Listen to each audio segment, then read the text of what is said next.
Imaginez une écolière innocente avec un sourire charmant sur le visage. Et maintenant, imaginez que cette même fille commet un crime monstrueux qui bouleverse tout un pays jusqu'au plus profond de l'âme. Et après cela, comme il arrive souvent avec les crimes au Japon, où des filles jolies avec des manières d'anime et de manga sont impliquées, elle devient très célèbre sur tout l'Internet. On l'admire, on crée des arts pour elle, on organise des fan-clubs sur les forums. En général, un mot, la folie. C'est l'histoire de Natsumi Tsuji, mieux connue sous le nom de Nevada Tan. Dans cette vidéo, nous allons examiner ce cas en détail. Nous allons découvrir comment elle a traversé le chemin de l'écolière ordinaire en apparence à un monstre. Pour comprendre le contexte, il faut dire que, en 1997, un événement horrible a choqué le pays. Alors, un élève de 14 ans a décidé de tuer un garçon de 11 ans directement sur le terrain de l'école avec une méthode particulièrement horrible. Le spectacle était atroce et naturellement le gouvernement commence à se demander quoi faire avec tout cela. Il a été décidé de réduire l'âge à partir duquel les adolescents pouvaient être condamnés à une peine de prison de 16 à 14 ans. 2001 ans préfecture d'Osaka. Un homme nommé Takuma Mamoru s'est introduit dans le bâtiment d'une école primaire. Puis, je pense que vous comprenez ce qui s'est produit.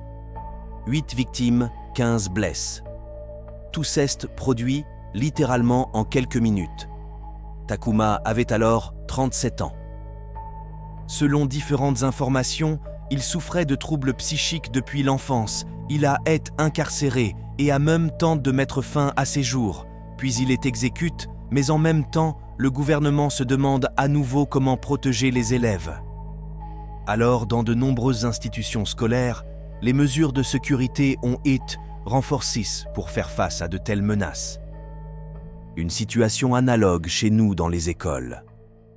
À cause des adolescents particulièrement doux des tourniquets, les cartes de passage et les gardiens à l'entrée. Et malheureusement, la réduction de l'âge pour la peine de prison de 2 ans et la négligence des mesures de sécurité dans les écoles.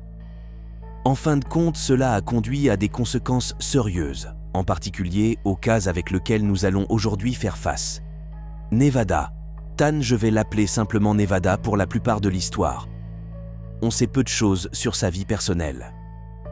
En particulier parce qu'elle ne partageait aucune information, elle ne parlait presque pas avec les gens autour d'elle, et même lorsqu'elle communiquait avec ses parents, elle répondait généralement brièvement et grognait. Sa vie domestique semblait relativement normale. Et relativement parce qu'elle était otaku, ainsi appelons-on les fans d'anime et de manga.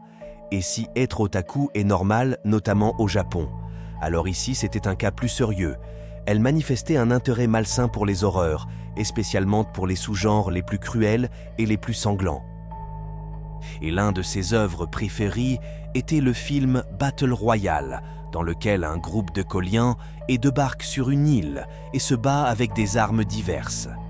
Elle trouve cette conception intrigante et éprouvait un énorme plaisir à le regarder. La plupart du temps, elle passait dans sa chambre à surfer sur Internet, mettait des écouteurs et écoutait de la musique. Selon sa mère, Internet avait changé Nevada et pas pour le mieux. Au final, elle a créé sa propre page sur la plateforme Koeto, ce qui était quelque chose comme un analogue précoce de Facebook au Japon. Là-bas, on pouvait placer des informations sur soi-même et créer son propre avatar.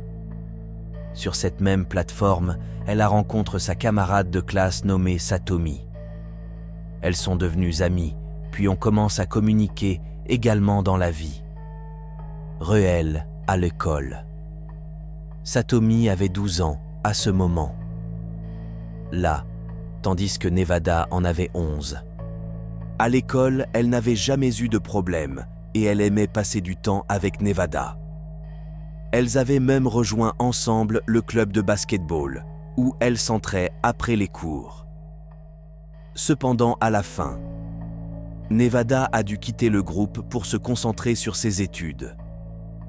Et peut-être que à ce moment-là, le départ du club ne semblait pas comme un événement significatif, mais il a probablement servi de catalyseur qui a déclenché les problèmes de Nevada. Au fil de l'étude de son histoire, cela devient évident. Ses intérêts malsains pour la violence, la mort, la cruauté combinent avec son isolement et l'absence de toute communication. En principe, ont finalement conduit à des actes assez étranges. Nevada Tan s'était habituée à ce que le monde devienne de plus en plus isolé autour d'elle.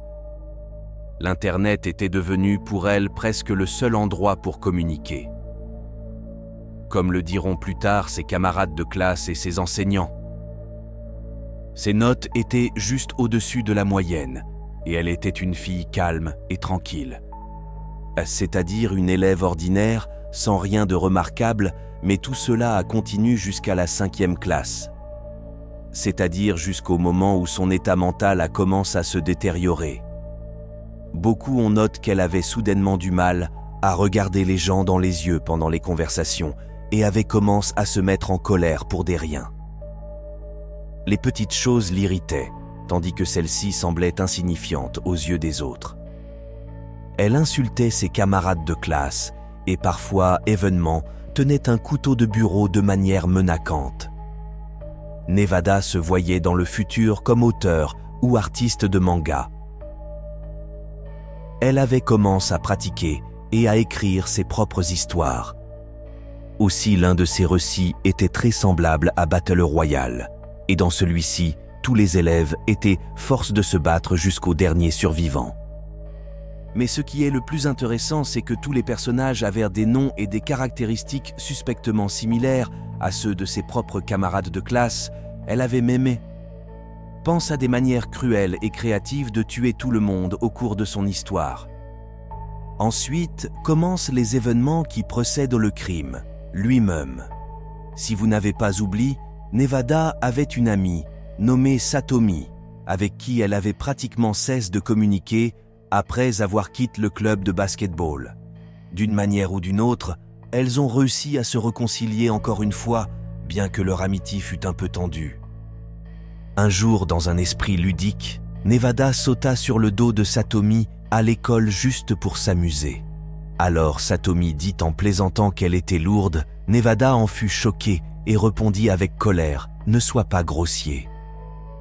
C'est-à-dire que vous comprenez que malgré le fait qu'elle était assez mince et que Satomi l'avait dit pour plaisanter Nevada, en fut profondément offensée. Par la suite, Nevada, pour dire le moins, a cessé de plaire à ses camarades de classe et avec le temps, ses relations avec Satomi se sont détériorées. Ensuite commencent les querelles scolaires ordinaires. Satomi a écrit quelque chose sur le profil de Nevada sur Koeto. Celle-ci entre sur son compte et supprime son avatar. En parallèle, elle s'est brouillée avec plusieurs autres enfants. En général, des querelles d'enfants ordinaires. Mais ensuite, Satomi a fait quelque chose qu'elle ne devrait pas avoir fait. Surtout avec Nevada et sa santé mentale. Elle a encore écrit sur Nevada, et cette fois-ci l'a vraiment insultée en la appelant encore une fois « lourde », probablement parce que cela avait provoqué une réaction négative la dernière fois. Nevada, à ce moment-là, essayant de sauver la face, a ordonné à Satomi de rétracter ses paroles et de supprimer le commentaire. Et naturellement, Satomi a refusé. Nevada se mettait de plus en plus en colère, à cause des commentaires qui continuaient à l'insulter, et elle ne pouvait rien faire pour les arrêter. En fin de compte, elle arrive à vouloir régler son compte avec Satomi une fois pour toutes. Elle y avait pensé longtemps et avait considéré différentes options. Par exemple, comme elle la raconte plus tard, il variait du couteau pour casser la glace à l'étranglement simple. Et voici le dernier jour de l'été. Il faut dire que l'année scolaire japonaise commence en avril et que les vacances d'été durent de la fin juillet à la fin août. Alors les élèves travaillaient encore quelques heures après le début des cours. Les élèves commencèrent à se préparer pour le déjeuner. Nevada s'approcha de Satomi et lui demanda de l'accompagner pour 1 minute. Elle l'emmena dans une salle de classe vide au bout du couloir et ferma les rideaux. Puis, elle fit asseoir Satomi sur une chaise et dit froidement « Aujourd'hui tu vas mourir ».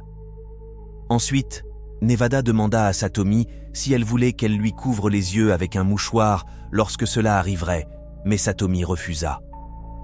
Alors Nevada ferma les yeux de Satomi avec sa main droite, tandis que sa main gauche sortit un couteau de bureau et fit un mouvement rapide pour trancher la gorge de Satomi par derrière. Dans la panique, Satomi bondit brusquement de sa chaise et essaya de résister. Cela força Nevada à agir en lui infligeant plusieurs coups sur les mains, notamment sur le poignet droit. Satomi, souffrant d'une perte de sang sévère, tomba rapidement sur le sol. Après une brève lutte, Nevada s'assit à côte d'elle sur le sol et commença à attendre que Satomi ne bouge plus. Quand elle fut convaincue que Satomi était morte, Nevada se leva et alla vers sa classe. Dans la classe, elle revint complètement couverte de sang.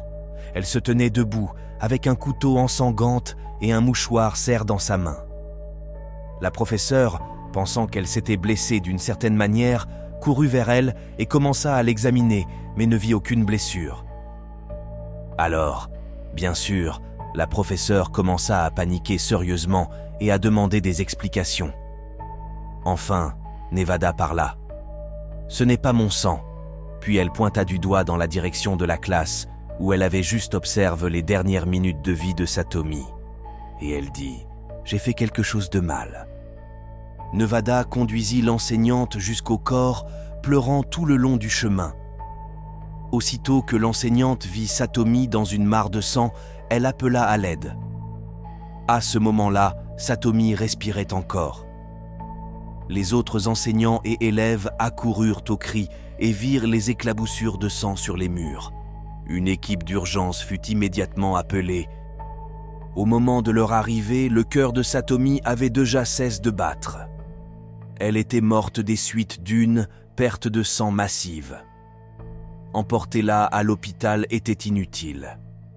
À un certain moment, le père de Satomi arriva, qui vit lui-même la scène horrible. Les entailles sur sa nuque étaient profondes de jusqu'à 10 cm. Les entailles sur son poignet gauche étaient si profondes que l'on voyait l'os. La scène était si horrible que beaucoup d'élèves et de travailleurs de l'école finirent par souffrir de troubles de stress post-traumatique. L'agresseuse, une douce fille de 11 ans, en apparence fut prise en charge. Elle décide de se confier un peu. On commença à l'interroger volontairement. Elle avoua aux enquêteurs qu'elle avait attaqué Satomi. Elle dit qu'elle avait compris qu'elle avait fait quelque chose de mal, et c'était pour le moins un euphémisme. Sa mère se précipita au poste de police. Elle essaya de tirer de Nevada au moins quelques informations pour savoir ce qui s'était passé, mais celle-ci pleurait principalement et restait silencieuse. Nevada passa la nuit au poste de police pleurant et refusant de manger, elle s'excusait répétitivement auprès de tous les policiers qui entrèrent dans sa cellule. Pendant un certain temps, elle ne voulut pas expliquer la raison de son agression contre Satomi. Cela laissa les policiers perplexes et les obligea à lui demander des réponses avec insistance. Au début, elle dit simplement qu'elle n'avait aucun motif. Elle dit qu'elle l'avait fait simplement comme cela. Il est tout à fait possible qu'elle ait commencé à comprendre à quel point cela paraissait absurde et qu'elle ait éprouvé de la gêne ou de la honte. Mais nous ne le saurons jamais avec certitude. Mais peu après, elle avoua à la police que la querelle sur Internet avait conduit au meurtre. Elle raconta aux policiers que Satomi avait été autrefois son amie proche, mais qu'elle avait commencé à écrire des commentaires sur elle sur Internet qui ne lui plaisaient pas. Elle dit « J'ai demandé à Satomi d'arrêter, mais elle n'a pas arrêté. Nous nous sommes brouillés et j'en ai eu marre de tout cela », dit Nevada. Naturellement, l'opinion publique a été choquée lorsque l'assassinat a été rendu public, principalement en raison de l'âge des deux enfants et de la brutalité de l'agression. Le père de Satomi a pris la parole lors d'une conférence de presse disant qu'il ne pouvait pas comprendre comment cela avait pu arriver. Il ne peut pas comprendre comment cela s'est produit et ne peut pas accepter la perte de sa fille. Et je rappelle que peu de temps avant cela, l'âge à partir duquel un adolescent peut être emprisonné avait été réduit à 14 ans et Nevada avait à ce moment-là tout juste 11 ans, alors que dans ce cas, cela n'a pas aidé. En fin de compte, Hellas a été placé dans un établissement correctionnel pour 2 ans. Mais la durée de détention a été prolongée de 2 ans encore en raison de son incapacité à communiquer avec les autres personnes. Plus tard, il a été découvert qu'elle avait le syndrome d'Asperger. Ceux qui sont intéressés peuvent googliser ce que c'est. Ensuite, en 2008, lorsque la durée de sa détention a expiré, les autorités n'ont pas insisté pour la prolonger. Mais néanmoins, Nevada pouvait elle-même décider de rester ou non. En fin de compte, elle est sortie uniquement en 2013 lorsqu'elle avait 20 ans, et maintenant elle fait tout son possible pour se réintégrer dans la société, et il faut dire que la popularité de Nevada après l'incident a explosé jusqu'au ciel. Le sweatshirt avec l'inscription anglaise Nevada a commencé à être très rapidement vendu lorsque le magasin près de Université de Nevada a compris la raison de cette popularité. Alors, ils l'ont immédiatement retiré de la vente. La gloire de Nevada est sortie des limites de Internet, se répandant dans le monde réel. Elle est devenue un cosplay populaire parmi les japonaises, et pas seulement. Avec elle, des centaines d'arts ont été créés allant des très inoffensifs aux extrêmement brutaux. Et en conclusion, il faut dire que l'histoire de Nevada Tan est sans aucun doute tragique, mais elle met également en lumière les problèmes de santé mentale et de pression dans la société.